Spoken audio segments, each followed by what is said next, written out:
Əvvəla bugünkü tədbirimiz elə bir zəmanədə baş verir ki, İkinci Dünya Müharibəsindən sonraki olan o BMT sistemi artıq fəaliyyət göstərmir, açıq reallıq budur. Yeni bir sistem hələ yaranmayıb. Ona görə də bu məsələ Türk toplumunda, Türk coğrafiyasında, elm və təhsil sahəsində əməkdaşlığın necə qurulması məsələsi çox aktual məsələdir. Əvvəla, ümumiyyətlə, beynəlxalq əməkdaşlıqda gəlin qəbul edək ki, bu bir aksiomadır. Hər hansı bir əməkdaşlığın humanitar bazası olmadan mümkün deyildir. Bu iqtisadi olsun, siyasi olsun, digər sahələrdə olsun və s. Ona görə Türk Dövlətləri Birliyinin ümumiyyətlə sağlam, mükəmməl, dayanıqlı, davamlı, nəticə yönümlü əgər bir fəaliyyətini istəyirsə, bunun kökündə dayanan humanitar əməkdaşlıqdır və xüsusilə də elm təhsil sahəsində olanlar. Təbii ki, ideal vəziyyəti gözləməyimiz düzgün olmazdı. Hörmətli Şahin müəllim, çox böyük işlər görülür orada Türk Akademiyasının fəaliyyəti çərçivəsində və gəlin onda nəzərə alaq ki, bu fəaliyyətlərin tarixi çox uzaq keçmişə getmir.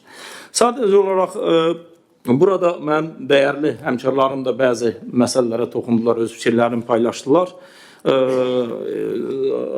Hörmətli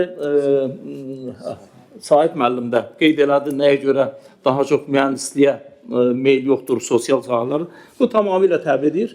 Bugün texniki elmlərin, süni intellektinin öyrənilməsi, coğrafiyası, ünvanları başqa yerdədir. Gəlin bunu açıq edək, özümüzü aldatmayaq.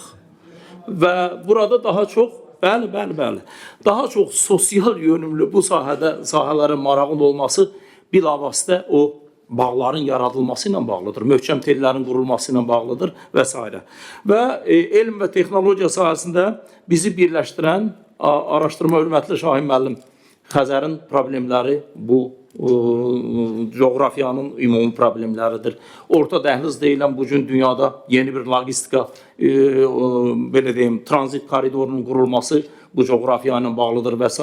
Bilavasitə təmsil edədim, ali məktəbdə bilavasitə logistika ilə, bu sahə ilə bağlı tədqiqatları aparan bir ali məktəbdir. Və təbii ki, önümüzdə örnək olabiləcək kifayət qədər mükəmməl platformalar vardır. Avropa İttifaqının, Amerika Birləşmiş Ştatlarının, Qərbin çox kifayət qədər mükəmməl platformaları vardır.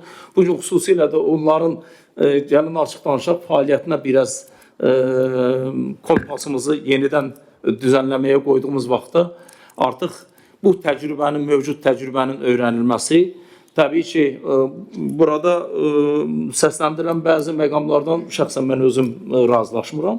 Xüsusilə də təhsil sistemləri arasındakı fərqin ən ciddi mani olması ilə bağlı və bizim Avropa İttifaqı ilə, Amerika Birləşmiş Ştatlarının universitetləri ilə əməkdaşlığımıza heç nə mani olmadı, amma vaxtilə əksəriyyəti Türkiyə xaric, əksəriyyəti bu ölkələrin Sovet Çin elindən çıxmış ölkələrdirlər, vahid bir təhsil sisteminə malikdirlər və s.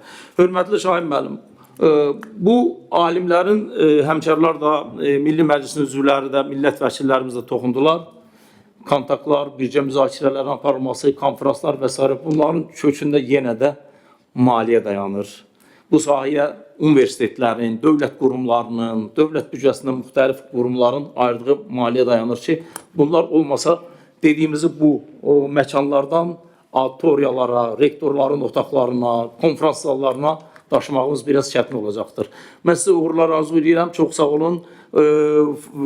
Akademiyanın, Türk Akademiyasının, bütövlükdə Türk Dövlətlər Təşkilatının gələcəyinə uğurlar arzu edirəm. Sağ olun.